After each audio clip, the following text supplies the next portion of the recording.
कैसे हैं दोस्तों। समृद्धि एकेडमी में आप लोगों का फिर से स्वागत है। आप लोग देख रहे हैं समृद्धि एकेडमी का वीडियो चैनल को। पिछली क्लास में हम लोगों ने सीसेट के 15 क्वेश्चन लिए हैं जो 2023 में पूछे गए हैं। नेक्स्ट 15 क्वेश्चन को हम लोग इस क्लास में डिस्कस करने जा रहे हैं। ठीक है दोस्तों, पिछले जो वीडियो क्लास था उसका अच्छा रिस्पॉन्स मिला है, बहुत लोगों ने उसे पसंद किया है, कॉल भी किया है और मैसेज भी किया है और अप्रिशिएट भी किया है। इसके लिए बहुत बहुत धन्यवाद उनको। ठीक है, तो आइए शुरू करते हैं, पहले सवाल की तरफ चलते हैं। पहला सवाल हमारे बोर्ड पे है और बोर्ड पे क्वेश्चन कह रहा है कि 9 को अगर 99 बार लिखकर कोई संख्या n बनाई जाती है, यदि n को 13 से विभाजित किया जाता है तो शेषफल क्या होगा। इस टाइप का एक सवाल हम पीछे कर चुके हैं। 7, 11 और 13 से कटने की संभावना है। मैंने आप लोग बताया है कि किसी भी संख्या को अगर 6 बार लिखा जाता है और 13 से भागा दिया जाता है वो कट जाता है। ठीक है दोस्तों, मैंने वो ट्राई करके एक बार दिखा भी दिया है। दूसरा चीज, अगर इसका डिटेल जाना चाहते हैं तो मेरे प्रीवियस वीडियोस को देखिए जाकर के नंबर सिस्टम के, उसमें और डेप्थ में समझाया हूं। फिलहाल इस पे आते हैं। अब 99 की संख्या बोला है दोस्तों। ठीक है, 99 को क्या करना है, 13 से काटना है तो 6 अंक काट देता है। जैसे मान लीजिए 9 की बात करता है, 1 2 3 4 5 और 6। अगर इसे आप 13 से काटेंगे तो ये इजीली कट जाएगा। कितनी संख्या कटी, 6 कटी। इसमें जब 99 संख्या तो 6 से भागा दे दीजिए। 6 से भागा दिया तो एक बार में, तो मेरे पास एक बार में दिया मैंने। ठीक है दोस्तों, तो मेरे पास क्या बच गया, 3। 6 जम 36 हो गया। शेषफल क्या आया, 3 आया। यानी कि 1 2 और 3 9 बच रहे हैं। भाग किसे देना है, 13 से। 13 साथ दोस्तों 91 होता है। 91 को 99 घटाते हैं दोस्तों, 8 आ जाता है। इस पे क्या आया, 9 बचा। 13 से भागा 13 से 78 होता है दोस्तों। क्या था, 78 होता है। 9 में से 8 गया 1 और 8 में से 7 गया 1। आंसर क्या होगा दोस्तों, 11। ऑप्शन नंबर ए, खत्म। इतना आसान था। दूसरा क्वेश्चन, 9 अंकों की किसी संख्या का प्रत्येक अंक 1 है।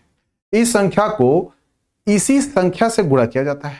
परिणामी संख्या के अंकों का योगफल क्या। क्वेश्चन कहता है, इस digit of a 9 digit number is 1, it is multiplied by itself, what is the sum of the digit of the result number. तो इंग्लिश इसलिए पढ़ लिया कि इंग्लिश वाले भाई लोग हैं वो नाराज ना हो और थोड़ा इंग्लिश में समझना मेरे लिए आसान हो जाता है। कहना चाहता है कि 9 अंकों की संख्या बनी है जिसका प्रत्येक अंक 1 है। ध्यान समझिएगा आप लोग, मैं लिख रहा हूं 1 2 3 4 5 6 7 8, ये 9 9 की संख्या होगी। अब इसको इसी अंक, मान लीजिए मैं इसे गुना लिख रहा हूं, यहां लिखिए 1 2 3 4 5 6 7 8, ये 9 अंक है। ठीक है, परिणामी कहता है परिणामी संख्या के अंकों का योगफल क्या होगा। तो सीधी बात, इसको जोड़ लीजिए, कितना हो गया, 9 हो गया। इसको जोड़िए, 9 हो गया। 9 को 9 से गुना कीजिए, कितना होगा दोस्तों, 81। आंसर 81 हो गया। इतना ही सिंपल। चलिए अगले सवाल की तरफ चलते हैं। ये क्वेश्चन कहता है, what is the sum of the all digit which appear in all the integer from 10 to 100। 10 से 100 तक लिखे जाने वाले सभी पूर्ण अंकों में आने वाली सभी अंकों का योगफल क्या है।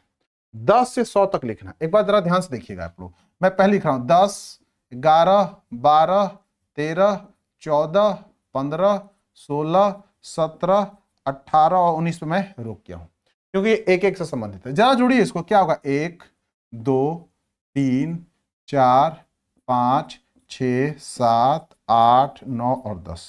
आप लोगों को याद होगा, अगर इसको टोटल जोड़ा जाता तो कितना आता था दोस्तों, 55 आता था। क्या था, 55 आता था। तो अब कह रहा है कि अगर ऐसे इन अंकों को पहले जोड़िए, ये मिल गया, अब फिर इनको जोड़िए, ये मिल गया, ऐसे आप 100 तक लिखिए और जोड़िए कि कितना होता है। ठीक है दोस्तों, तो एक और ट्राई कर लेता हूं आप लोगों के लिए। ध्यान से देखिए, 19 तक लिख लिया। अब आइए यहां से, ये 20 21 22 23 24 25 26 27 28 और 29, बस यहीं पे रुक गया मैं।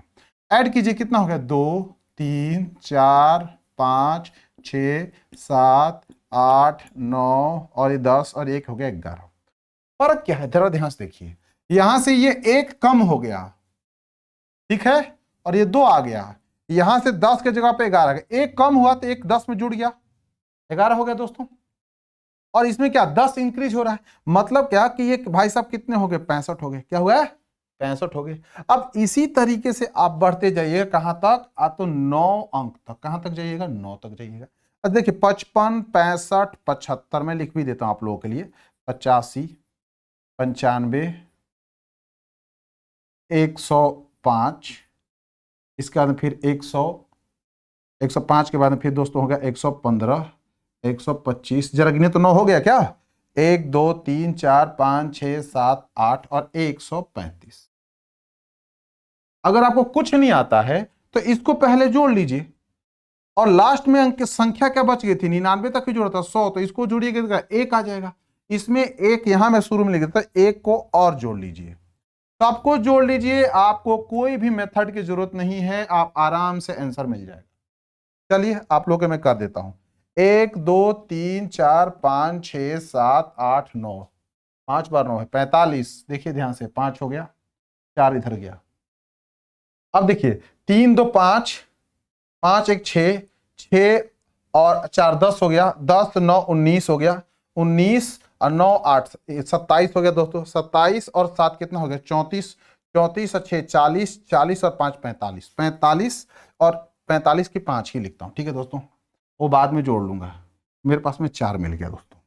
अब चलते हैं, अब मेरे पास में कितना, 100 वाले अंक पर चलते हैं, 1 2 3 और 4, ठीक है दोस्तों। मेरे पास 4 और 4 कितना हो गया, 8 हो गया, 855। और एक बेचारा यहां फंसा पड़ा हुआ है, इसको जोड़ दिया, एक यहां पे जोड़ लीजिए, कितना हो गया, 856। आंसर क्या होगा, 856 आप लोग का, बिना कोई मेथड के लिए। कोई मेथड मैंने अप्लाई नहीं किया, बिल्कुल ही बेसिक चीज को आप लोग बताया, ठीक है दोस्तों। इसका आंसर क्या होगा, 856 होगा। अब चलते हैं मेथड की तरफ। अब जरा देखिए, इतना भी लिखने की आपको जरूरत नहीं है, इतना भी लिखने की जरूरत नहीं है, समझे आप लोग। आपको पता होगा कि एस एन इक्वल टू होता है, दो फॉर्मूले होते हैं, n/2 into A plus A N, या फिर आप लिख सकते हैं n/2 इंटू ए 2a plus n-1 into D. अगर आप थोड़े बहुत भी अगर याद रखे होंगे तो इस फॉर्मूले को अपना सकते हैं, ठीक है। अब चलते, n की संख्या कितनी है, 9 है, तो यहां लिखता हूं 9/2। अगर ये आपको पता है 135 निकाल सके हैं तो ठीक है, अगर आपको ये भी नहीं निकाला है कोई दिक्कत नहीं, यहां से यहां के बीच का अंतर क्या निकाला है, 10 निकाल लीजिए। फर्स्ट टर्म क्या आपका 55 है, ठीक है दोस्तों, तो 55 दूना कितना हो गया, 110 हो गया। ये 9 था, क्या है इनके बीच का अंतर क्या है, ये 10 है, डी 10 है, ठीक है दोस्तों। सॉरी, ये मेरा डी 10 है और नंबर क्या है, एन 9 है, तो 9 में से 1 घटाइए, कितना हो गया, 8 हो गया। 8 में 10 से गुना कीजिए, कितना हो गया, 80 हो गया, ठीक है। 80 और 10 कितना, 90। 190 को 2 से भागा दे, कितना, 95 होगा दोस्तों। तो 95 को 9 से गुना कीजिएगा तो 855 आएगा, क्या आएगा, 855 आएगा। और जो 100 जो एग्जैक्टली है इसका जोड़िएगा तो एक ही तो होगा, तो इसमें एक और जोड़ दीजिए, कितना हो गया दोस्तों, 856। इसका आंसर एग्जैक्ट हो गया। अगर आपको कुछ भी थोड़ा बहुत भी अगर एपीजीपी जो मैंने पढ़ाया था उसका फॉर्मूला याद होगा तो आप लोग इस मेथड को कर सकते हैं। इस सवाल का आंसर एग्जैक्टली 856 होगा, जो कि बहुत, ये एक रीजनिंग का सवाल है जो मुझे अच्छा लगा तो मैं कर दे रहा हूं आप लोगों के लिए। कहता है जीरो को CHUR, ध्यान देखिए, ZERO, जीरो को लिखा CHUR, तो बोल रहा है ये क्या कि PLAYER, प्लेयर को क्या लिखा जाएगा। तो ये अल्फाबेट से रिलेटेड क्वेश्चन है एग्जैक्टली रीजनिंग में। मेरा रीजनिंग फेवरेट रहा, लेकिन मैं मैथ पढ़ाता हूं, मेरा रीजनिंग पहले से बहुत अच्छा था, लेकिन मैंने कहा देखा क्वेश्चन सही है। मेरा टारगेट था 45 प्लस क्वेश्चन करा सी सेट में, इसलिए मैंने इसको ले लिया आप लोग के लिए। ध्यान से, जेड के बाद में क्या आता है भाई, ए आएगा, बी आएगा तो सी आ गया, ई के बाद में क्या आता है, एफ, जी और एच। मतलब क्या होता है कि इस अंक के आगे में 2 अंक को छोड़ा जाए, तीसरा आ जाता है। तो पी के बाद में क्या आएगा, क्यू आर छोड़ दीजिए तो एस हो गया। एल के बाद में एम और एन छोड़ दीजिए तो ओ हो गया। ए के बाद में क्या छोड़ेंगे, बी सी छोड़ेंगे तो क्या हो गया, डी हो गया। एक्स वाई के बाद में क्या छोड़ेंगे, जेड और ए छोड़ दीजिए, यहां क्या मिल गया, बी मिल गया। ई के बाद में एफ और जी छोड़ दिए, क्या बच गया, एच हो गया। आर के बाद में एस टी छोड़ी, आर एस टी तो क्या हो गया, यू हो गया। जरा देखिए तो SODBHU,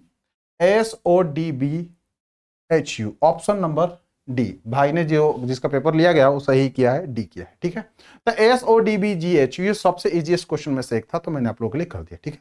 ये रीजनिंग का ये सही क्वेश्चन है, इसको हम लोग अल्फाबेट। इस क्वेश्चन में कहा गया कि अ प्रिंसिपल P बिकम्स Q इन 1 ईयर। एक प्रिंसिपल है कोई P, वो क्या हो जाता है, वो Q बन जाता है। सिर्फ कितने साल में, 1 साल। टाइम क्या लिया उसने, 1 ईयर लिया, 1 year. when compounded half yearly with R% annually rate of interest। अगर इसकी R% लेकिन ये कंपाउंडेड क्या ले रहे हैं, ये हाफ ईयरली, वो क्या ले रहे हैं, हाफ ईयर ले रहे हैं, मैंने कंपाउंड इंटरेस्ट पे चलेंगे ये। दूसरे चलते हैं भाई साहब, P से फिर ये Q होना चाह रहे हैं।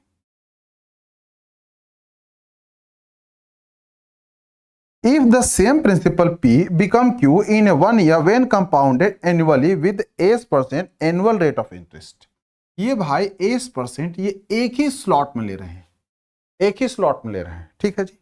Then which one of the following is correct, मतलब कोई मूलधन P है अर्धवार्षिक रूप से संयोजित R प्रति वार्षिक चक्रवृद्धि ब्याज से यानी कंपाउंड इंटरेस्ट के हिसाब से एक वर्ष में Q हो रहा है। कंपाउंड इंटरेस्ट समझते हैं कि इंटरेस्ट पे इंटरेस्ट लगता है, इंटरेस्ट पे इंटरेस्ट लगता है। सिंपल इंटरेस्ट में फ्लैट चलता है, कोई इंटरेस्ट नहीं लगता, ठीक है। यदि वह मूलधन P वार्षिक रूप से संयोजित S% वार्षिक चक्रवृद्धि ब्याज दर से एक वर्ष, क्योंकि SI और CI पहले वर्ष में बराबर होता है, क्यों हो जाता है, तो निम्नलिखित में से कौन सा सही है। अब चलिए मैं P क्यों ना मानकर कुछ देर के लिए मैं इसको कहता हूं भाई ये 1000 रुपए है और ये 10% है। क्या है ये 10% है, आसान बनाने के लिए, ठीक है दोस्तों। तो ये भी मेरा कितना हो गया, ये भी 1000 हो गया। क्यों, दोनों बराबर है, क्यों क्या है, दोनों बराबर है। हमें तुलना किसका करना है, आर का करना है और ऐसा करना है। अब सोल्यूशन पे आते हैं। 10% है तो पहली हाफ ईयरली में कितना लेंगे, ये भाई साहब 5% लेंगे। अगले हाफ ईयरली में क्या लेंगे, 5% लेंगे। लेकिन ध्यान रहे ये कंपाउंड इंटरेस्ट चक्रवृद्धि ब्याज यहां पे ये भाई साहब जोड़ रहे हैं। अब चलते हैं 10,000 का अगर 5% निकालता हूं दोस्तों तो ये 50 रुपए होता है। अगली बार भी कितना होगा, ये 85 रुपए होगा। लेकिन ध्यान रहे मैं कि नहीं क्या, चक्रवृद्धि ब्याज में ब्याज पर भी ब्याज जोड़ी जाती है। तो इसका तो इन्होंने 5% लिया, यहां भी ले, लेकिन इसका जब दूसरी हाफ पे ले जाएंगे तो इस भाई साहब का भी 5% लिया जाएगा। तो 50 का 5% होता है दोस्तों 2 रुपए 50 पैसे, निकालिएगा तो निकल जाएगा। 10% 5 रुपए होता है, उसका आधा कर दीजिए, 5% हो गया 2 रुपए 50 पैसे।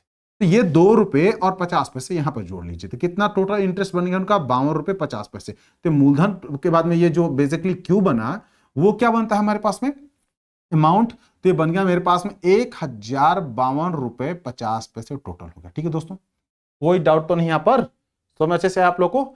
अब चलिए, लेकिन ये भाई साहब एस हैं वो एक ही स्लॉट में कहते हैं भाई मुझे इतना हो जाना, कितना होना है 1052 रुपए 50 पैसे। तो ये 10% पे अगर ये चलेंगे तो ज्यादा से ज्यादा कितना पहुंचेंगे, ये 10% पे चलते हैं भाई साहब सीधे सीधे। अगर मान लीजिए 10% है, ये भी 10% है कुछ देर के लिए, 50-50 नहीं सॉरी एक गलत हो गया यहां पर, ये हो गया 50-50-100, ये हो गया आपका 1102 रुपए, 1102 रुपए, सॉरी गलत हो गया थोड़ा ऐड में, इसको सुधार लीजिएगा प्लीज। 1102 रुपए कि 50-50-100 और इसके बाद में फिर 2 रुपए जोड़ा हूं तो मेरे पास में कितना आता है 102 रुपए 50 पैसे होता है टोटल। ठीक है, क्योंकि 52 रुपए यहां से 50 रुपए यहां से, दोनों को जोड़ने 102 रुपए, तो 1000 था तो 1102 रुपए से। तो यहां पर जाने के लिए अगर मैं 10% के हिसाब से चलता हूं दोस्तों तो मेरे पास कितना पहुंचूंगा, सिर्फ 1100 पहुंचूंगा। कितना पहुंचूंगा, 1100 पहुंचूंगा। तो 1102 रुपए 50 पैसे पहुंचने के लिए मैं 10% से तो मुझे इसको बढ़ना ही होगा ना, 10% तो बड़ा ही लेना पड़ेगा, चाहे 0.0 लीजिए, 2 लीजिए, 11 लीजिए, 12 जो मर्जी लीजिए, बड़ा ही लेना पड़ेगा। मतलब क्या दिखता है कि आर से जो है वो एस क्या है दोस्तों, बड़ा है। आर से जो है एस बड़ा है। Option number C, one short answer. Without confusion हो तो प्लीज नंबर याद रखिए 95-85-24-25। ठीक है, और लाइक शेयर सब्सक्राइब करना बिल्कुल ना भूलें, और अच्छा आंसर चाहते हैं तो अंत तक वीडियो बनाए रखें। ठीक है, अंत तक वीडियो में बने रहे। ये आपका आंसर हो गया। ठीक है दोस्तों, बहुत इजी मेथड था ये।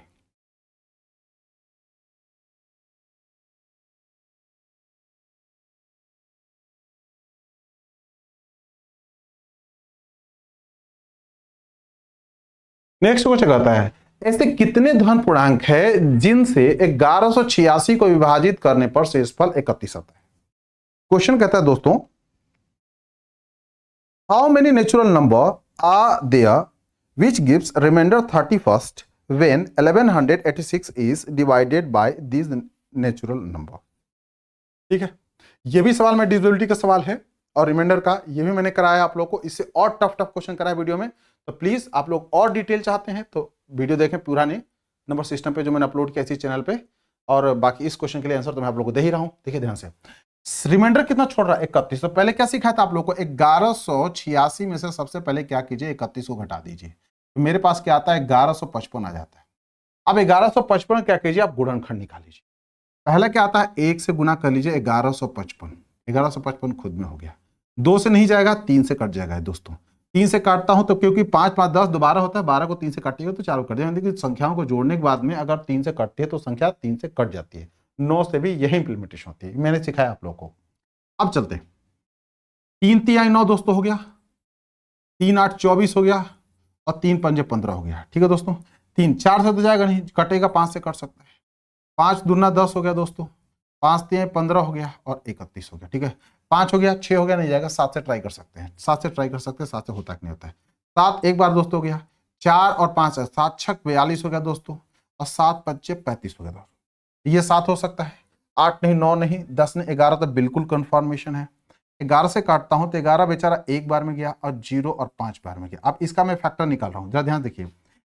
21 को अगर 5 से गुना कर दूं और इसको मैं मल्टीप्लाई कर देता हूं 7 से और 3 से, तो 3 तो आ चुका है और 5 से आ चुका है। ठीक है दोस्तों, 11 के बाद में कितना, 12 नहीं हो सकता है, 13 नहीं हो सकता है, या 5 3 15 तो जरूर होगा दोस्तों। अब चलिए 15 ट्राई करता हूँ, कटता है कि नहीं कटता है। 15 6 90, अब 15 को 7 से गुना करता हूं तो 105 होता है दोस्तों।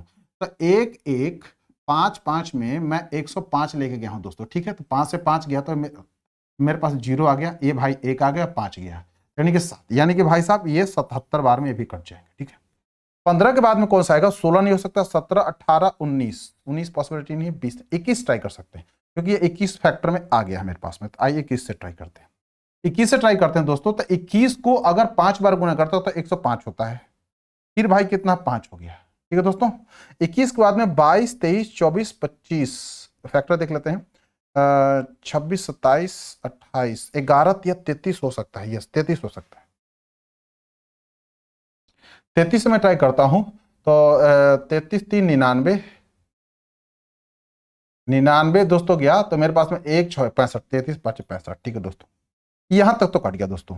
अब 33 के बाद में आगे फैक्टर बस 35 हो गया, 55 हो गया, 70, अब इतना ही फैक्टर होगा। अब देखिए ध्यान से क्या हो रहा है, 31 रिमाइंडर चाहिए, तो जो इनके फैक्टर 31 के ऊपर है उसे हम ले लेंगे और बाकी को छोड़ देंगे। अब जरा ध्यान से देखिए, ये नहीं हो सकते, ये नहीं हो सकते, ये नहीं हो सकते, ये नहीं हो सकते, ये नहीं हो सकते, ये नहीं हो सकते, ये भी नहीं हो सकते, लेकिन ये हो सकता है। 1 2 3 4 5 6 7 8 और 9, कितने हो गए दोस्तों, 9 लोग हो गए। क्या हो गए, 9 हो गए। अब ध्यान से देखिए, कहता है क्या कि ऐसे कितने धन पूर्णांक है जिनसे 1186 को विभाजित करने पर शेषफल क्या है। सबसे पहले ट्राई इसी से कर लेते हैं ना, जरा देखिए ध्यान से आप लोग। 1186 मैंने लिखा और भागा दे के से 1155 ही मैंने ट्राई कर लिया, एक बार में लेकर 1155। जरा देखिए तो दोस्तों, 6 से 5 गया 1, 8 से 5 गया 3, 31 आया कि नहीं आया, आया। चलिए किसी और से ट्राई कर लेते हैं, 33 से एक बार ट्राई करके देखते हैं, 1186। ठीक है दोस्तों, अब 33 से मैंने भागा दिया, ये मैं आप लोगों को प्रूफ दे रहा हूं कि आएगा कि नहीं आएगा, ये सही है नहीं है सोल्यूशन। ठीक है, ये मैं दे रहा हूं। बहुत लोगों ने इसका आंसर 8 भी लिखा है, लेकिन आंसर इसका क्या होगा, 9 ही होगा। देखिए गिन से फिर देखिए, 1 2 3 4, इसके बाद फिर दोस्तों ये मेरा हो गया 5 6 7 8 और 9, 33। ठीक है, 31 से बड़ा है 33, तो कितना होगा, 9 हो गया। तो ऑप्शन नंबर डी इसका आंसर होगा। 100% इसका आंसर क्या आएगा दोस्तों, डी ही होगा, कोई यस बट नहीं है। कोई कोई इसे सी भी लिखा है लेकिन वो गलत है, डी मैं आपको प्रूफ करके दे रहा हूं। 33 से लेके जाइए, 33 से मैं लेगा 33 3 99 ले गया हूं। ठीक है दोस्तों, मेरे पास में क्या था, 8 में से 9 गया, मेरे पास में कितना बचता है भाई लोग, तो नहीं घटेगा। तो 8 में से मैं 9 घटाने के लिए क्या करूंगा, 18 लेके जाऊंगा। 18 में से अब मेरे पास में 9 आएगा तो मेरे पास कितना बच गया, ये 9 हो गया दोस्तों। ठीक है, अब मेरे पास में क्या, 10 में से 1 हो गया और 6 हो गया। अब 3 6 18 होता है, सॉरी 3 दूना 6 होता है, और 3 6 3 3 9, 3 चौके 12, 3 5 15, 3 6 18, 1 मिनट, 186, हमें 31 दे दिए तो मैं ले जा ज्यादा से ज्यादा 15 3 6 18, 180, 198 नहीं, 5 बार में लेके जाऊंगा, 5 में लेगा। 5 3 दोस्तों कितना होता है, 15, 1 5 3 15 कितना, 16 हो गया। देखिए दोस्तों, 6 से 5 गया तो क्या बच गया, 1, 9 से 6 गया तो 3, 31। इस पर क्या आया, 31 आया कि नहीं आया, बिल्कुल है। अब किसी संख्या से इसमें इधर से भागा दे लीजिए, 21 को मत दीजिएगा, 15 11 7 5 3, इनको इनसे मत ट्राई कीजिएगा, गलत हो जाएगा। लेकिन इससे ट्राई कीजिएगा तो 100% ये 31 शेषफल आपका आना कंफर्म है। ठीक है, तो इस क्वेश्चन का ये तो मैंने कोई ज्यादा मेथड को अप्लाई नहीं किया है, बहुत सारे फॉर्मूलाज को नहीं अप्लाई किया है इस सॉल्यूशन को देने के लिए। बिल्कुल बेसिक, जिसको गुणा भाग, अगर उसको पहाड़ा यानी टेबल कह सकता हूं, जिसको गुणनखंड निकालने आता है, जिसको ये पहचानने में आता है कि नंबर में प्राइम नंबर है या फिर कंपोजिट नंबर है, ऑड नंबर है, इवन नंबर है, इवन का और ऑड का मल्टीप्लीकेशन का, तो बिल्कुल बेसिक बेसिक चीज जिसको आता है वो इस क्वेश्चन को मेरे मेथड के थ्रू आराम से सॉल्व कर सकता है। उसी मेथड के थ्रू मैं चल रहा हूं। ठीक है दोस्तों, कोई कॉम्प्लिकेटेड मेथड आप लोगों के सामने मैं नहीं देने वाला हूं। आइए चलते हैं इस सवाल की तरफ। कहता है 1 2 3 4 से इन अंकों में से किसी अंक को बिना दोहराए हुए, बिना उन सभी 4 अंकों की संख्याओं का जो 2000 से कम है, योगफल क्या होगा। क्वेश्चन कहता है, इंग्लिश में फिर से मैं पढ़ रहा हूं आप लोगों को, What is the sum of the all 4 digit numbers, मतलब कि जितने 4 डिजिट की संख्याएं हैं जो 2000 से कम है, less than 2000 formed by a digit 1 2 3 4, जो कि 1 2 3 4 से वो लोग बनी हुई है। ठीक है दोस्तों, 1 2 3 4 से वो लोग बनी हुई है। उन संख्याओं को अगर जोड़ा जाए, अगर उनको जोड़ा जाता है दोस्तों, तो क्या आएगा। बहुत ही आसान सवाल है। आइए सवाल की तरफ क्या चलते हैं आंसर। अब 1 2 3 4 से बनाना है, तो पहले मान लीजिए 1 2 3 और 4। क्या ध्यान रहे कि आपको 2000 से छोटा बनाना है।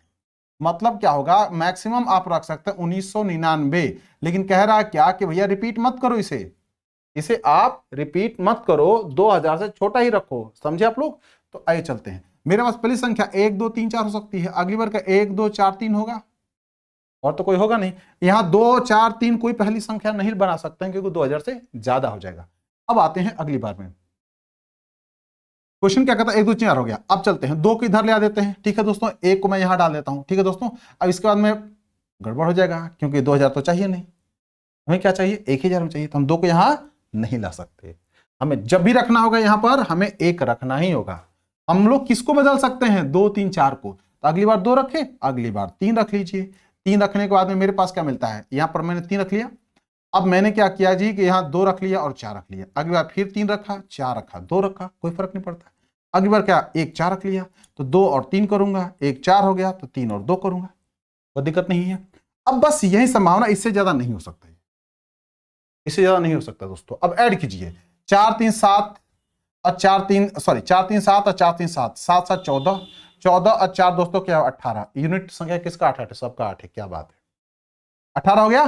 तो इसको भी जोड़िएगा तो 18 ही होगा, क्योंकि देखिए कितनी बार में, 1 और 1 2 बार 3, 2 बार 4 और 2 बार 2, यहां भी दिख रहा है। ये भी 18 होगा, 18 में 1 जोड़िए 19, ये भी 18 होगा, 18 में 1 जोड़िए 19, और 1 2 3 4 5 6, 6 और 1 कितना हो गया, 7। संख्या देखिए 7 9 9 8, 7 9 9 8। आपका आंसर बिल्कुल सही है। ठीक है दोस्तों, इन्होंने जो भी बनाया है उन्होंने सही बनाया है।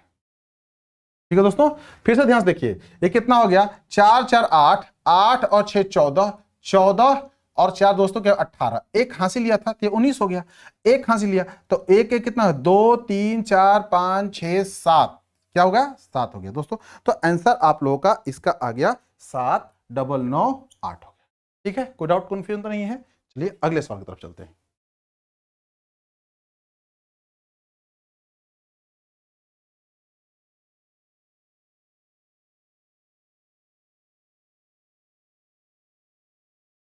क्वेश्चन कहता है, एक वृत्त के रूप में व्यवस्थित 12 वस्तुओं में से दक्षिणावर्त दिशा में 10 क्रमागत वस्तुओं के चयन की संख्या क्या है।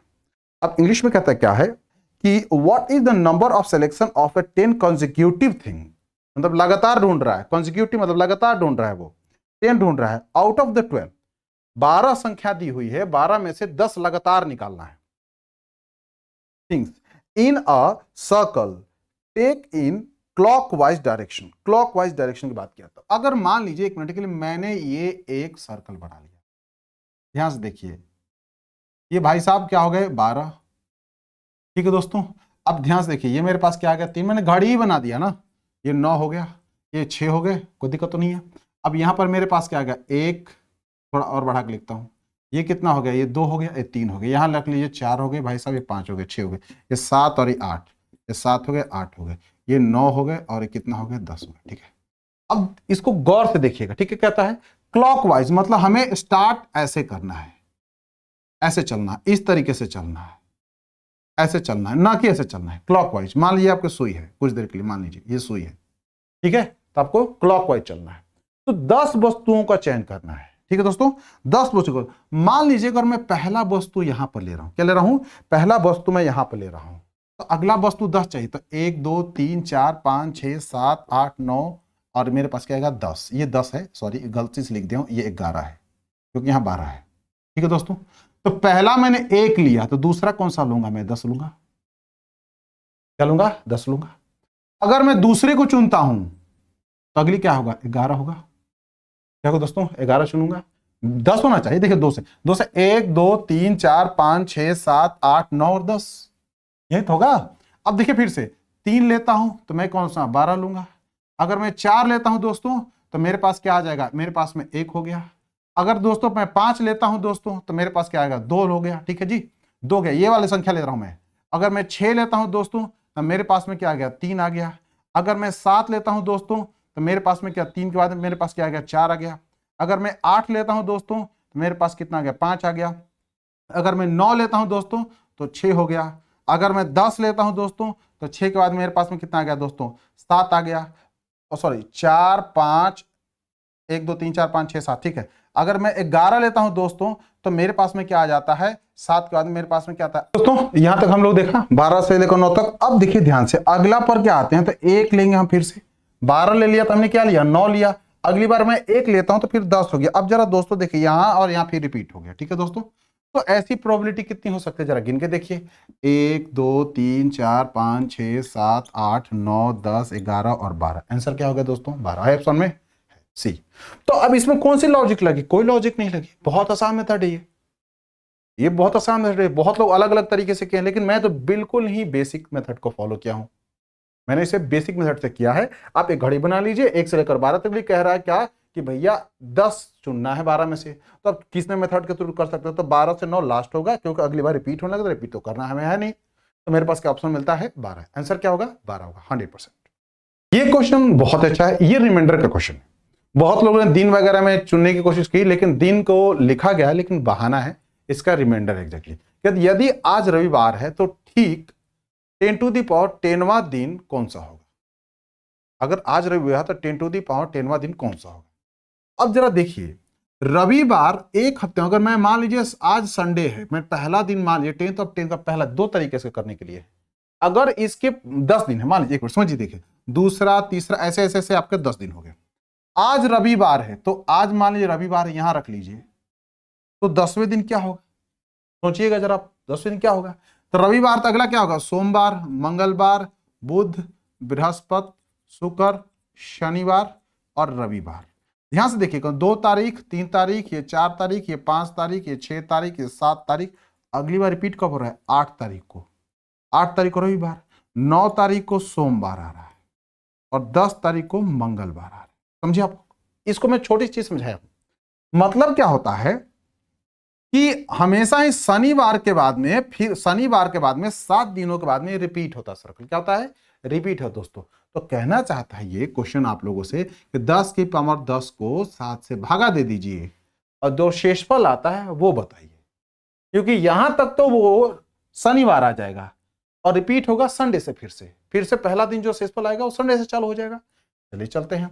इसके 2-3 मेथड है, मैंने आप लोगों को करके दिखाया था इसको आप लोग, लेकिन मैं सबसे बेसिक मेथड की तरफ चलूंगा जो कि आसानी से हो जाए। देखिए ध्यान से, अगर मैं लिखना चाहूं तो 7 + 3 की पावर में 10 लिख सकता हूं, कोई दिक्कत तो नहीं, तुम्हारा दिक्कत नहीं आएगी।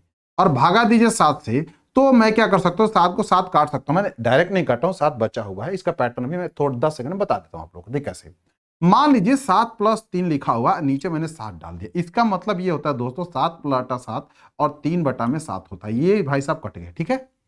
अब बच गए 3। क्या बच गए? 3 बच गए। ये मेरा कहने का मतलब है। तो अब मेरे पास क्या, 7 से 7 कट गया, पावर जो भी हो कोई फर्क नहीं पड़ता है।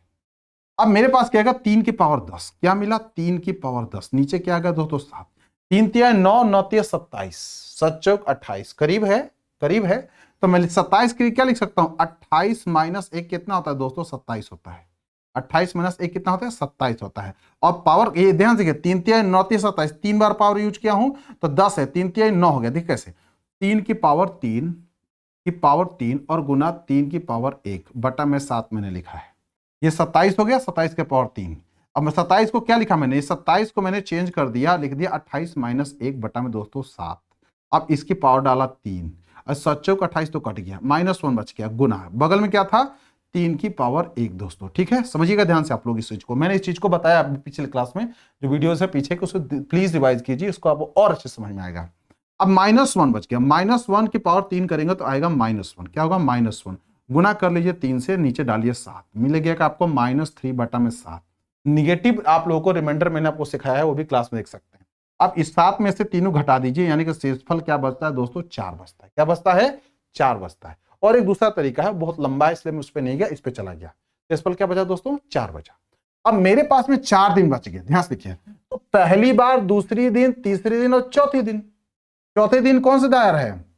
रविवार, सोमवार, मंगलवार और बुधवार है। कौन सा दोस्तों है? बुधवार है। कौन सा है? बुधवार है। Option number A. कोई कोई इसको क्या करता है, रविवार को छोड़ देता है और बृहस्पतिवार को टिक कर लेता है।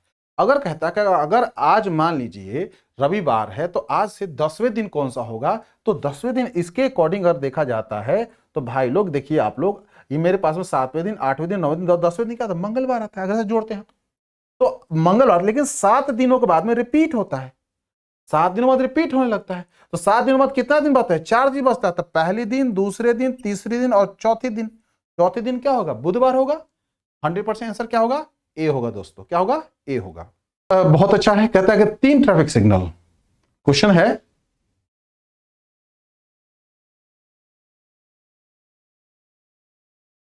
There are 3 traffic signal, a signals change colour from green to red and red to green. मतलब 3 ट्रैफिक सिग्नल है, प्रत्येक सिग्नल का रंग हरा से लाल होता है और फिर लाल से हरा होता है। मतलब मान लीजिए कि 3 ये ट्रैफिक सिग्नल है। क्या है भाई? ये 3 ट्रैफिक सिग्नल है। शुरू में ये ग्रीन है, तीनों क्या है? ये ग्रीन है। ये क्या हो जाते हैं? रेड हो जाते हैं। ये लोग रेड होते हैं। अब फिर ये ग्रीन हो जाते हैं। क्या होते हैं? फिर से ग्रीन हो जाते हैं। फिर से क्या होते हैं? ग्रीन हो जाते हैं। ठीक है दोस्तों, समझ ऐसे आप लोग को। हरे से लाल रंग के बदलने में 25 सेकंड लेते हैं। ध्यान समझिए, हरे से लाल होने में 25 सेकंड ले रहे हैं, यानी कि यहां से ये चलने में 25 सेकंड ले रहे हैं। दूसरे सिग्नल 39 सेकंड ले रहे हैं और तीसरा सिग्नल क्या ले रहा है? 60 सेकंड ले रहा है। कितना ले रहा है? 60 सेकंड ले रहा है। ठीक है दोस्तों, हरे व लाल रंग की अवधि समान है, उससे कोई फर्क नहीं पड़ता है। 2 बजे अपराह को एक साथ हरे हो जाते हैं, तो अगली बार किस समय एक साथ हरे होंगे? उनको हरा होना है। मतलब कि लाल से आपको हरा पे फिर जाना होगा, यानी कि 25 सेकंड टोटल टाइम। ये इस हरा से हरा होने में कितना लिए? ये 25 सेकंड। 25 सेकंड कितना दोस्तों हो गया? 50 सेकंड। कितना लिए? ये 50 सेकंड ले लिए। ये 39 को 2 से गुना कर लीजिए, 9 दूना 18 और ये कितना हो गया? 78 सेकंड लिए। भाई साहब कितना लिए? 9 दूना 18, 3 दूना 6 और 7, 78 सेकंड ले लिए। और ये 60 दूना 120 सेकंड ले लिए। ठीक है जी, हरा होने में कोई डाउट नहीं है। अब प्रॉब्लम सॉल्व हो गया आप लोगों को। अच्छा, change to colour of the green. ठीक है ना, the duration of the green and red colour are the same. ठीक है जी। अब कहता है कि at 2 PM they together turn green, at what time will they change to green next simultaneously. अगली बार वो हरा कब होंगे?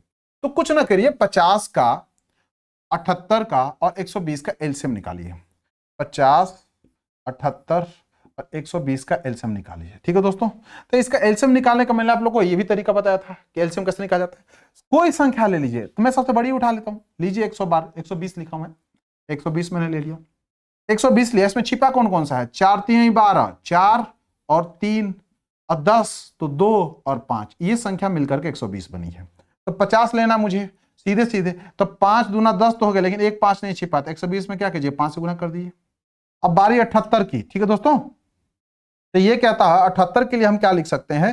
3 एक बार में लेकर 3 से करता हूं, तो ये भाई साहब कितने? 3 दूना 6 और इसके बाद में 3 छक 18 और इसके बाद में फिर 13 दूना 26, यानी कि ये और पार्ट में 13 हो सकते हैं और 2 हो सकते हैं। ठीक है दोस्तों, 3, 2 और 13 हो सकते हैं। तो 3 तो मेरे पास है, 2 भी है मेरे पास में, क्या चाहिए मुझे? 13 चाहिए। ठीक है दोस्तों, ये टोटल क्या हुआ? आपका सेकेंड हो गया। एलसीएम इन लोगों का क्या है? सेकेंड हो गया। लेकिन ये तो चाहिए मिनट में, हमें क्या चाहिए? मिनट में। तो आप कुछ ना कीजिए, इन लोगों में आपको मैं साइड लिख रहा हूं, 60 से भागा दीजिए। क्या कीजिए? 60 से। तो 60 दूना दोस्तों क्या होता है? 120 होता है। क्या होता है? 120 होता है। तो 5 दूना कितना होता है? 10 होता है। 10 को 30 से गुना 130 मिनट, यानी कि दोस्तों 130 मिनट बाद वो सारे एक साथ हरे हो जाएंगे। मतलब क्या हुआ? 130 मिनट मतलब कि 60 दूना 120 और 10 मिनट और रख लीजिए, 2 घंटे 10 मिनट। 2 बजे एक साथ में वो हरा थे। अगली बार में कब हरा होंगे? इसमें 2 में जोड़ लीजिए, कितने बजते हैं दोस्तों? 4:10 वो एक साथ में हरा हो जाएंगे। 4:10 में एक साथ क्या हो जाएंगे? वो हरा हो जाएंगे। बहुत आसान मेथड है। ये डायग्राम आप लोगों को समझने के लिए बताया हूं कि पहली बार जो ग्रीन रहते हैं तो अगली बार लाल होने में 25 सेकंड, 39 सेकंड और 60 सेकंड लेते हैं, और रेड से फिर ग्रीन होने में सेम टाइम लेते हैं सभी लोग। तो मतलब क्या होता है? ये अपना 25 सेकंड पहले, तो अभी भी 25 सेकंड ले रहे हैं। ये 39 तो ये भी 39, ये भी 60 तो 60। तो एक ग्रीन से दूसरी ग्रीन होने में 120 सेकंड लिया इन्होंने, इसने 78 सेकंड लिया, इन्होंने 50 सेकंड। अब तीनों का मैंने क्या किया? एलसीएम निकाल दिया। अब फिर 60, ये सेकंड की बात की गई है तो मिनट में कन्वर्ट किया मैंने, तो मेरे पास में कितना? 130 मिनट टोटल आते हैं। 130 मिनट को आप घंटे में बदल लीजिए, 2 घंटे 10 मिनट होते हैं। 2 बजे जलती है पहली बार सिग्नल सारी ग्रीन, तो 2 घंटे जोड़िएगा तो 4 बज गया, उसमें 10 मिनट और जोड़ लीजिए तो 4:10 पे तीनों सिग्नल जो है एग्जैक्टली फिर से हरा हो जाएगा। तो ऑप्शन नंबर आपका बी होगा, 4:10 तक। ठीक है दोस्तों, तो ये था आंसर आपका। कहता है 40 बच्चे वृत्ताकार रूप में खड़े हैं।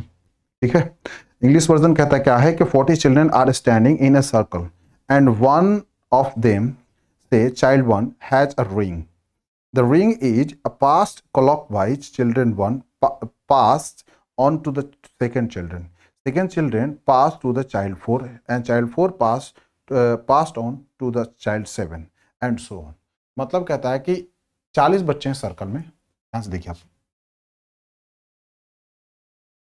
अब एक सर्कल है, जब मान लीजिए पहला बच्चा हो गया, ये दूसरा हो गया, ये तीसरा हो गया, ये चौथा हो गया, ये पांचवा हो गया, ये छठा हो गया, ये सातवां हो गया, ये आठवां हो गया, 9 हो गया, और ऐसे ऐसे बढ़ते जाइए और लास्ट में यहाँ पर 40 बच्चे हो गए।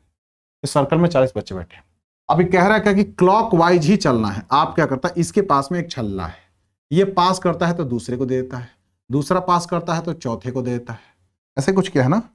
चाइल्ड वन कहता क्या है कि अभी तक बच्चे में एक छल्ला, ठीक है, उसे दक्षिण घुमाने के लिए, ठीक है, देखो बच्चा क्रमांक 1 इस छल्ले को बच्चा 2 को देता है, बच्चा 2 इसको 4 को देता है, 2 किसको देता है? 4 को देता है, और 4 इस बच्चे को 7 को देता है, 7 को देता है। छल्ला यहां पर आ चुका है। मतलब कि देखिए ध्यान से, यहां से यहां के बीच में 0 गैप है। 1 से 2 पास कर रहा है तो दिक्कत नहीं है, लेकिन यहां से क्या होता है? एक गैप है। इसके बाद में फिर भाई लोग 2 से 3 गया, और 2 से सीधे 4 जा रहा है। 2 से 1 के बीच में 1 का गैप है, ठीक है जी, और 2 से 4 के बीच में 2 का गैप है, और 4 से 7 के बीच में 3 का गैप है। मतलब 1 2 3, तो चौथी बार 7 4 कितनी बार दोस्तों जाएगा? ये 11 नंबर का बच्चा होगा, उसके पास छल्ला जाएगा। कितना? 1 दिन 4, ऐसा सीरीज बढ़ेगा वो। मतलब 1 2 3 4 5 6 7 8 9 10 ऐसे ऐसे गैप डाल करके बच्चे को छल्ला पास किया जाएगा। तो बोल रहा है कितनी बार घूम फिर करके और कितनी बार बच्चे पास करें। जैसे मान लीजिए ये पहली बार पास किया, यहां से इसको इंक्लूड करूंगा तो पहली, दूसरी, ये मान लीजिए तीसरी, ये चौथी, ये पांचवी, ऐसे कितनी बार घूमेंगे कि ये फिर से ये छल्ला 1 नंबर के बच्चे के पास चला जाए। यही क्वेश्चन कह रहा है। ठीक है, तो दोस्तों इस क्वेश्चन करने का तरीका हमारे पास सबसे इजी है। देखिए अब बच्चा मैं लिख देता हूं, ध्यान से देखिए, ये बच्चा है। अब मैं अंतर यहां लिख रहा हूं समझने के लिए आप लोगों को थोड़ी देर के लिए, ठीक है। तो बच्चा पहला है, ठीक है जी। अब ये किसको पास कर रहा है? दूसरे वाले को। अंतर कितना था? 1। दूसरे वाला किसको कर रहा है? चौथे को। अंतर कितना है? 2। चौथे वाला किसको किया? 7वें को किया। अंतर कितना था? 3 मित्रों, यही है ना। 7वां किसको जाएगा? चौथा पार करेगा तो 11 पे जाएगा, 11 पे जाएगा। ऐसे ही चलते हैं हम लोग 4 के बाद में। अगर ध्यान से देखिए, मैं 5 रख लेता हूं, 6 रखता हूं, 7 रखता हूं, 8 रखता हूं, 9 रखता हूं, 10 रखता हूं, 11 रखता हूं, 12 रखता हूं, 13 रखता हूं, और मैं 14 रखता हूं। सॉरी, आगे दिख ही नहीं रहे तो 11 तक दिखा, ठीक है। 11 के बाद फिर मैं नीचे लिख देता हूं। यहां मैंने 12 रख लिया, ये 13 रख लिया, और ये 14 रख लिया, 15 रख लिया, और जरूरत पड़ेगी तो और हम लिखेंगे। चलिए चलते हैं। पहला बच्चा, दूसरा बच्चा, चौथा बच्चा, 7वां बच्चा, 11वां बच्चा। 11 बच्चे को मान लीजिए 11वां बच्चा यहां खड़ा है बेचारा। 11 में 5 जैसे जोड़ेंगे तो कितना आ गया? 16। 16 में 6 जोड़ेंगे दोस्तों तो 22, 22 में 7 जोड़ते हैं तो 29वां बचवा। 29वें बचे तक 7 बार छल्ला पास हो चुका है। अब चलिए 29वें के बाद में क्या, 9 8 17, 37वां बच्चा। ठीक है, 37 के बाद में फिर दोस्तों क्या होता है, 38 39 40, 9 जोड़ना है मुझे, तो 9 7 16 कितना दोस्तों होता है 46, तो 40 बच्चा तो पूरा हो गया। अब फिर से छठे बच्चे के पास में, यानी कि 9वीं बार में 6 नंबर के बच्चे के पास में छल्ला जाके पहुंचा होगा। 9 बार में वो 6 नंबर के बच्चे के पास में, यानी कि यहां पर जाके छल्ला है, लेकिन उसको आना चाहिए 1 पे। तब आगे ट्राई करते हैं। 6 में 10 जोड़िए तो कितना हो गया दोस्तों 16, 16 में 11 जोड़िए दोस्तों कितना हो गया 27, क्या हो दोस्तों हुआ 27 हो गया। ठीक है, 27 फिर से यहां रख लीजिए। 27 में 12 जोड़िए तो कितना दोस्तों हो गया 39, क्या दोस्तों 39, 39 में 3 जोड़ते हैं तो कितना हो गया 42 10 52, कितना दोस्तों 52। लेकिन ये 40 से कितना ज्यादा है 12 ज्यादा है, तो मैं इसको मिटा दे रहा हूं और इसको यहां लिख दे रहा हूं कि भैया 12वें बच्चे के पास है। 13वीं बार जब छल्ला पास किया गया है दोस्तों, तो वो 12वें नंबर के बच्चे के पास पहुंचा है। 13वीं बार जब छल्ला पास किया गया तो 12वें नंबर के पास पहुंचा है। अब 12 में दोस्तों फिर 14 जोड़ लेता हूं तो मेरे पास क्या दोस्तों 26 आ गया। ठीक है दोस्तों, और 26 में 15 जोड़ता हूं, मेरे पास दोस्तों क्या आता है 41, बस काम खत्म हो गया। 15वीं बार में पहले नंबर के बच्चे के पास में छल्ला वो पहुंच चुका। 15वीं बार में छल्ला जो है पहले नंबर के बच्चे के पास पहुंच चुका है। आंसर आपका 15 मिल चुका है। आंसर क्या मिला 15 मिल गया, खत्म। ये आंसर था सिंपल। फिर से समझिए, पहली बार यहां से उठाया तो किसको दिया, इसको दिया। ठीक है, अंतर कितना था 1 2 3 4, ये अंतर मैंने बनाया। अब गिनिए संख्या 1 2 3 4 5 6 7 8 9 10 11 12 13 14 15 16 17 18, 18 बार घूमता है। ठीक है दोस्तों, तो ठीक है दोस्तों, 15 बार में छल्ला क्या होता है, 15 बार छल्ला घूमने के बाद में छल्ला क्या होता है बच्चे के पास में 1 नंबर के पास पहुंच जाता है। ये था सबसे आसान मेथड। तो दोस्तों अगले सवाल की तरफ चलते हैं। ये भी सवाल बहुत अच्छा क्वेश्चन है और शीशे से रिलेटेड बहुत मजेदार सवाल है। इस क्वेश्चन में क्या कहता है कि क्या P बड़ा है Q से। क्वेश्चन में पूछा गया है क्या P बड़ा है Q से। क्वेश्चन में कहता है क्या P बड़ा है Q से। स्टेटमेंट 1, P इंटू Q बड़ा है 0 से। P इंटू Q बड़ा है 0 से। ये संभावना है नहीं है, चेक करते हैं। फिर कहता क्या है कि P स्क्वायर बड़ा है Q स्क्वायर से। फर्स्ट स्टेटमेंट था। ये कहता P स्क्वायर बड़ा है Q स्क्वायर से। ठीक है भाई लोग, चेक करते हैं। कहता है इंग्लिश में कि if P greater than Q, अगर P Q से बड़ा है तो क्या होता है statement 1, P into Q is greater than 0। P और इंटू Q क्या होता है, वो 0 से बड़ा होगा, 0 से 0 से बड़ा होगा। ठीक है जी। फिर कहता है कि P square is greater than Q square. P square क्या होगा, Q स्क्वायर से बड़ा है। स्टेटमेंट कहता है the question can be answered by using one of the statement alone but cannot be answered using the other statement alone। ठीक है जी। The question can be answered by using either statement alone। The question can be answered by using the both statement together but cannot be answered using either statement alone।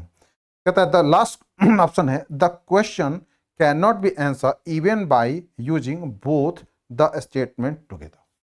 मतलब दोनों को मिला दिया तो भी answer नहीं दिया सकता। देख कैसे, P और Q प्लस माइनस कुछ भी हो सकते हैं, प्लस माइनस कुछ भी हो सकते हैं। ठीक है दोस्तों, तो अगर मान लीजिए पहले स्टेटमेंट की तरफ चलता हूं, P और Q को रख लेता हूं। ठीक है, अगर मैं P और Q बोलता है कि ग्रेटर देन 0, अगर मैं -2 इंटू माइनस में बड़ा रखने कुछ मान लीजिए इसी को बड़ा कर लेता हूं, -8 इंटू माइनस में अगर मैं 3 रखता हूं दोस्तों, तो ये पॉजिटिव रिजल्ट मिलेगा। ध्यान देखिए 8 3 24 प्लस 24 होगा, तब क्या होगा 0 से तो बड़ा हो जाएगा, तब क्या होगा 0 से बड़ा हो जाएगा। लेकिन जैसे ही मैं इनमें से कोई एक को प्लस कर देता हूं तो 8 3 के 24 दोस्तों ये माइनस में आ जाता है, तब ये क्या होता है 0 इससे बड़ा हो जाता है, 0 छोटा हो जाता है। तो स्टेटमेंट 1 आपका गलत हो गया, स्टेटमेंट 1 आपका गलत हो गया। अब चलते हैं दूसरे ऑप्शन पे। कहता क्या कि P स्क्वायर, ध्यान से देखिए P square is greater than Q square, P square is greater than Q square की बात, ठीक है। तो क्या ये सही है या नहीं है, अब चेक करते हैं। लेकिन पी स्क्वायर क्यू स्क्वायर, अब ये बड़ा कब हो सकता है, फिर से मैं बता दूं आपको, जब ये दोनों माइनस अंदर में हो तब,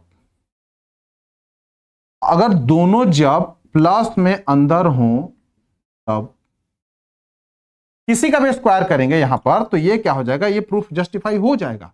लेकिन इस जस्टिफिकेशन से इसका रिलेशनशिप प्रूफ नहीं होता है, इससे प्रूफ नहीं होता है, ठीक है दोस्तों। तो कहता इस प्रश्न का उत्तर देने में दोनों में से किसी एक कथन का अकेले उपयोग कर दिया जा सकता है, किंतु दूसरे कथन, ये तो जस्टिफाई हो नहीं रहा है। मान लीजिए कुछ देर के लिए मैं -3 रख रहा हूं, अब -2, सीधी सीधी बात है, तो यहां पर तो ये प्रूफ हो जाते हैं। लेकिन जैसे एक, अब ध्यान देखिए, एक और एक सिचुएशन बता दूं आप लोग को। मान लीजिए मैंने +3 रख लिया और -2 रख लिया, यहां पर ये पूरा कर लेंगे, यहां पर भी पूरा कर लेंगे, ठीक है दोस्तों। यहां पर भी क्या देखता है, इन दोनों को अगर मैं करता हूं मल्टीप्लीकेशन तो ये 0 से बड़े होते हैं, ये 0 से बड़े होते हैं। इस सिचुएशन में क्या होता है, बड़े होते हैं, लेकिन इस सिचुएशन में क्या होता है, छोटे हो जाते हैं, छोटे हो जाते हैं। तो पूर्णतः ये भी सत्य नहीं है जो इसको सेटिस्फाइड कर सके, इसको सेटिस्फाइड कर सके। तो होता क्या है कि दोनों कथनों को हम लोग यूज करके भी हम आंसर पूर्णतः नहीं दे सकते हैं। इस कथन, इस प्रश्न का उत्तर दोनों कथनों का एक साथ प्रयोग करके भी नहीं दिया जा सकता, यही होगा आंसर। आंसर नंबर डी होगा दोस्तों। क्या होगा, आंसर नंबर डी होगा इसमें। समझे आप लोग, फिर समझिए बात को। पी क्यू से बड़ा है ये कह रहा है, बिल्कुल सही है।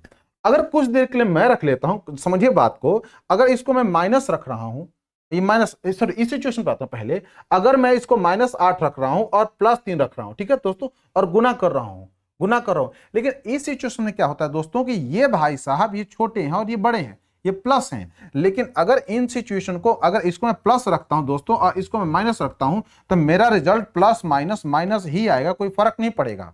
उस समय क्या होगा कि P बड़ा है और Q छोटा है, लेकिन रिजल्ट मेरे पास क्या आता है, 0 से ये छोटा होंगे। लेकिन जब दोनों मेरे पास में, ध्यान समझिए, कुछ देर के लिए मैं इसको पलट देता हूं, कुछ देर के लिए मान लीजिए अगर मैं लिख देता हूं यहां पर ये -3 और ये लिख देता हूं ये -8 लिख देता हूं। इस सिचुएशन में P Q से बड़ा है और सिचुएशन के रिजल्ट मेरे पास में 24 आता है और इनके प्रोडक्ट भी मेरे पास में क्या आता है, सही आता है। लेकिन जैसे ही साइन को बदलता हूं तो ये रूल उल्टा हो जाता है। इस किसी भी माइनस का स्क्वायर करते हैं तो प्लस हो जाता है दोस्तों, अब प्लस का स्क्वायर करते हैं तो प्लस ही होता है। तो ये तो जस्टिफाई करते हैं, लेकिन अगर जैसे P और Q पे आते हैं तो ये भी कथन गलत हो जाता है दोस्तों, ठीक है। तो ना ही कथन का आंसर 1 से दे सकते हैं, नहीं 2 से दे सकते हैं, इसलिए ऑप्शन डी इसका आंसर है। क्वेश्चन कहता है कि किसी 3 अंकों की एक संख्या विचार कीजिए, वह संख्या क्या है। उस संख्या के अंकों का योगफल अंकों के गुणनफल के बराबर है। वह संख्या उस संख्या के अंकों के योगफल से विभाजित है। इंग्लिश मीडियम पे चलते हैं।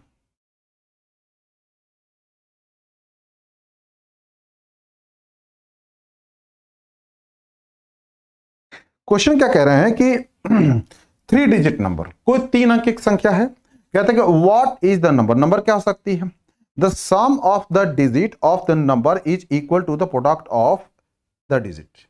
मैं एक संख्या ले रहा हूं, देखिए ध्यान से, 1 2 3, ये एक ऐसी संख्या, और भी संख्या हो सकती है, लेकिन मैं छोटा सा एक एग्जांपल ले रहा हूं, जिनको अगर आप जोड़ते हैं और जिनको आप गुना करते हैं तो दोनों संख्या बराबर मिलती है। 3 2 5 1 6 और 3 दूना 6 होता है।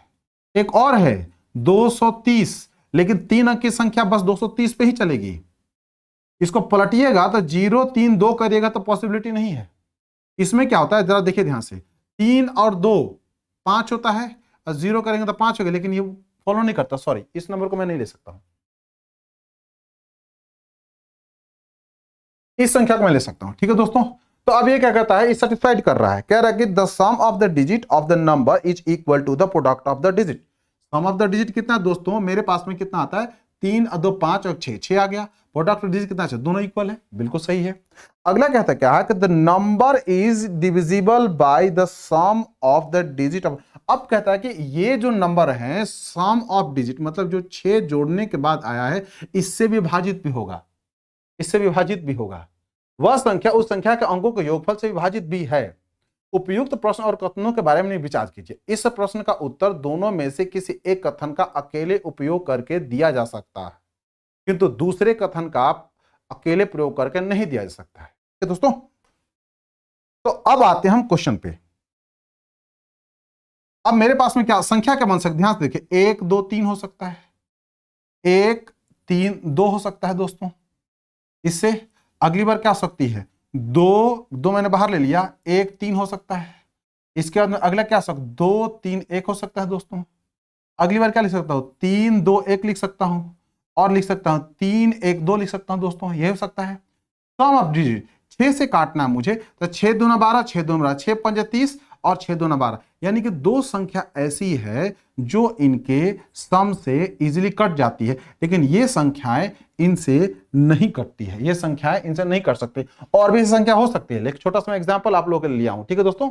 तो कहता है कि अब ऑप्शन पे आते हैं, इस प्रश्न का उत्तर दोनों में से किसी भी एक कथन का अकेले प्रयोग के दिया जा सकता है, नहीं पॉसिबल है, ये पॉसिबल नहीं है। दूसरा कहता है ऑप्शन, इस प्रश्न का उत्तर दोनों कथनों का एक साथ प्रयोग करके दिया जा सकता है, किंतु दोनों में से किसी एक कथन का अकेले प्रयोग करके नहीं दिया सकता है। चलिए आगे चलते हैं। इस प्रश्न का उत्तर दोनों कथनों का एक साथ प्रयोग करके भी नहीं दे सकता, बिल्कुल सही है, यानी कि दोनों कथन को प्रयोग करेंगे तो नहीं पॉसिबल है, क्योंकि ऑप्शन नंबर डी होगा। क्यों नहीं होगा देखिएगा, तो कहता है कि वह एक संख्या, ठीक है, उस संख्या के अंकों का योगफल अंकों के गुणनफल के बराबर है। सही है, ये तो मैंने कर लिया, लेकिन वह संख्या उन संख्याओं के अंकों के योगफल से विभाजित होगी, तो सिर्फ दो ही तो विभाजित हो रही है, इससे बनी हुई बहुत सारी संख्या हैं जो विभाजित नहीं हो रही है, विभाजित नहीं होते, ये सेटिस्फाइड नहीं कर रहे हैं और ये भी सेटिस्फाइड नहीं कर रहे हैं। तो इसलिए ऑप्शन नंबर डी होगा इसका आंसर। लिखेगा कि इस प्रश्न का उत्तर दोनों कथनों का एक साथ उपयोग करके भी नहीं दिया जा सकता। ठीक है दोस्तों, ये था इसका आंसर।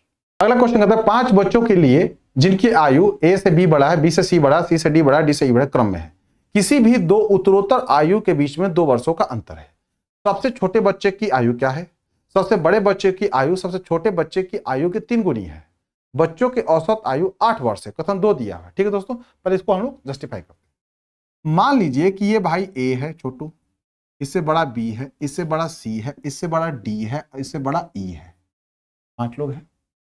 अगर मान लीजिए इसका उम्र x रख लेता हूं, तो दूसरे का उम्र क्या रखूंगा, x+2 रखूंगा, अगले का क्या रखूंगा, x+4 रखूंगा, अगले क्या रखूंगा, x+6 रखूंगा, अगले क्या रखूंगा, x+8 रखूंगा। दोस्तों यही तो रखूंगा, कोई दिक्कत तो नहीं है।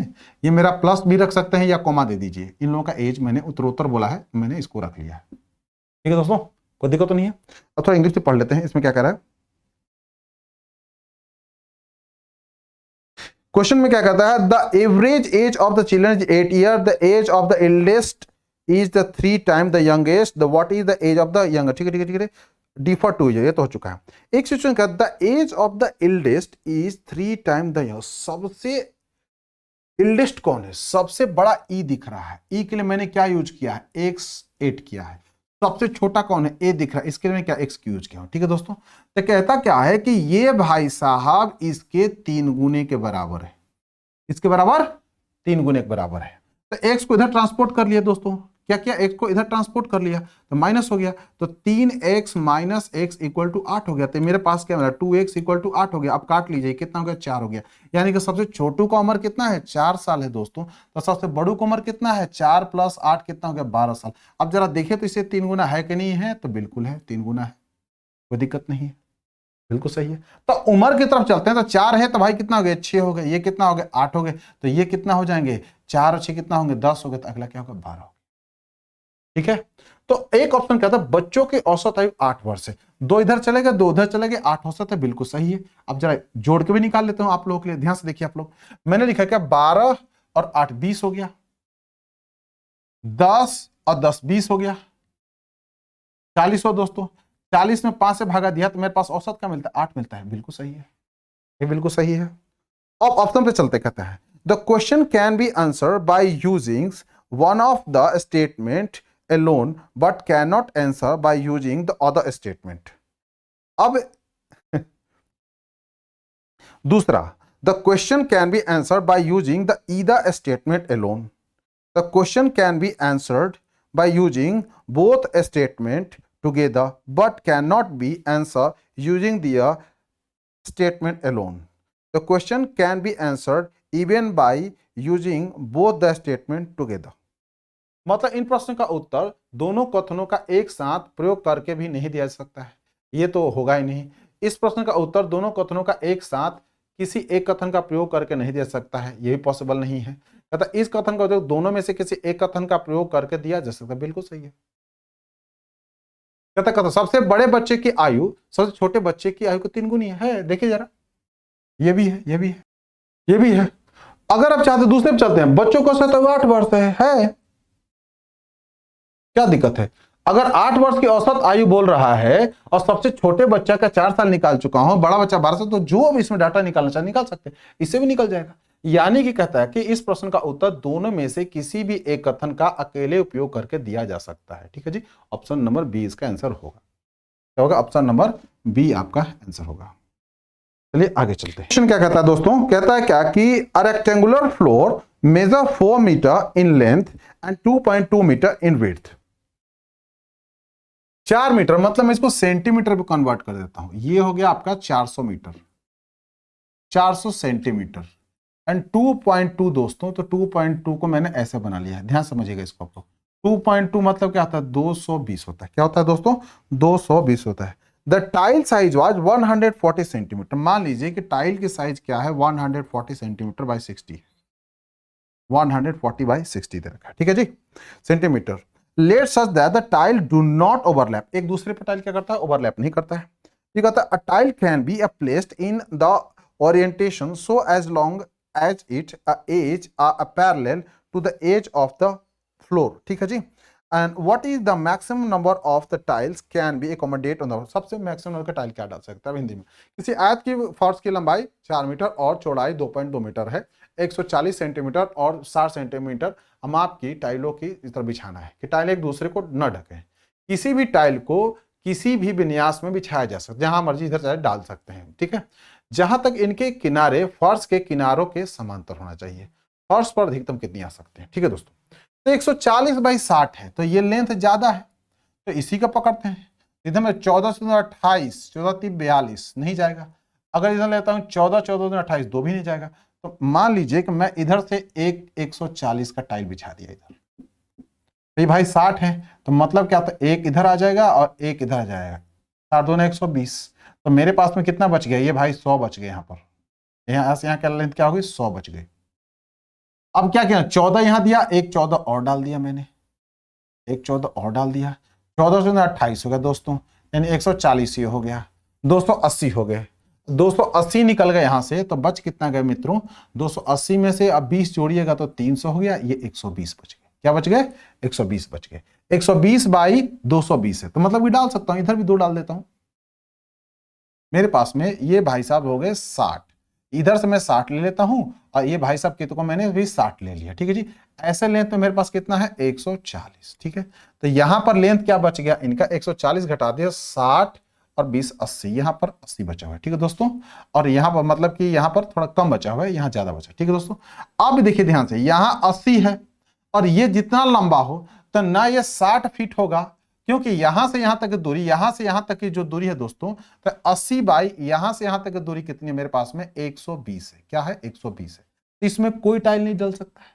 और यहां से यहां का डिस्टेंस क्या है दोस्तों? यहां से यहां तक भाई साहब क्या है? ये 100 है, और यहां पर कितना? 280 है। क्या है?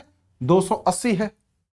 एक मिनट रुक जाइए फिर से, ये मेरे पास कितना हो गया? ये मेरे पास में हो गया 60, ये मेरे पास 60, 120, तो ये 100 बच गए। ठीक है दोस्तों, 100 बच गए, तो इसमें मैं एक 60 मीटर का मैं और एक अगर चाहूं तो डाल सकता हूं। ठीक है, अब मेरे पास में कितना बच गया? ये तो ये होगा 40 40, 280 बचे। 280 में से यहाँ का लेंथ क्या है मेरे पास? क्या है? 120 हो गया। ठीक है दोस्तों, 120 यहाँ भी बच गया, 40 दूना 80, 280। इसके बाद में 120 यहां बच गया, 80, 120 से 80, यहां कोई टाइल नहीं डले। अब यहां पर क्या हो सकता है? मेरे पास एक दो और एक टाइल यहां डल सकता है, और एक टाइल डल सकता है। मतलब क्या होता है? 60 और कवर कर लिया मैंने। ठीक है, 60 और कवर कर लिया, तो 60 में से खिसक के आप कितना बच गया? 40। अब 40 बाई 280 है, अब इसमें कोई टाइल नहीं डल सकता है। तो दोस्तों आप लोग ध्यान से देख, नंबर ऑफ टाइल कितनी हो गई? 1 2 3 4 5 6 7 और 8। नंबर ऑफ टाइल कितनी हो गई? 8। ऑप्शन नंबर सी सबसे इजीएस्ट आंसर होगा। ठीक है दोस्तों, कोई डाउट है? तो नंबर 85 9958682944। ठीक है, अब लाइक सब्सक्राइब और शेयर करना प्लीज ये भी ना भूलें। ठीक है, तो ये मेरा आंसर हो गया सीसेट के इस क्वेश्चन का सर होगा। ये मेरा एग्जैक्टली 400 मीटर, ये 220 मीटर है। हमें टाइल डालना था 140 यहाँ, 140 यहाँ, 140 यहाँ, 140 यहाँ पर, 140 140 60 60 60 180 हो गया। 180 में से 40 बच गया। अब 40 में कोई टाइल फिट नहीं होने वाला है। अब यहां से यहां तक दूरी 280 है, यहां से 280, 280 बाई 40 कोई टाइल फिट नहीं होने वाला। यहां पर गैप बचता है कि मेरे पास में 120, तो मैंने 2 फिट कर दिया। 60 60 का 140 का, यहां बच गया 80 बाई 120, यहां भी कोई टाइल फिट नहीं होगा। तो नंबर ऑफ टाइल्स कितना हो गया? 8 हो गया। समझे आप लोग? दोस्तों ये थे कुछ सवाल जो मोस्ट इंपॉर्टेंट क्वेश्चन थे, जो सीसेट में जो इजीली आप सॉल्व कर सकते थे, और जिसके सॉल्व हो जाने के बाद में आपकी संभावना पास होने की इतना ही क्वेश्चन के बाद बन सकती है। 30 क्वेश्चन करना था आपको, करना तो 28 ही है, लेकिन इतना ही में आप पास हो जाएंगे। लेकिन 15 से 18 क्वेश्चन और मैं लेने वाला हूं, अगले क्लास में लेने वाला हूं, वो पार्ट 3 में आप लोगों को मिलेगा। ठीक है दोस्तों, तो हम मिलते हैं अगले क्लास में। आप लोग चैनल को सब्सक्राइब शेयर करना और लाइक करना बिल्कुल ना भूलें। सबसे इजीएस्ट मेथड, कोई लंबा चौड़ा मेथड के थ्रू नहीं, जो सब लोग कर सकते हैं। ठीक है दोस्तों, उसके थ्रू मैंने सीसेट को आप लोगों के साथ सॉल्व किया है।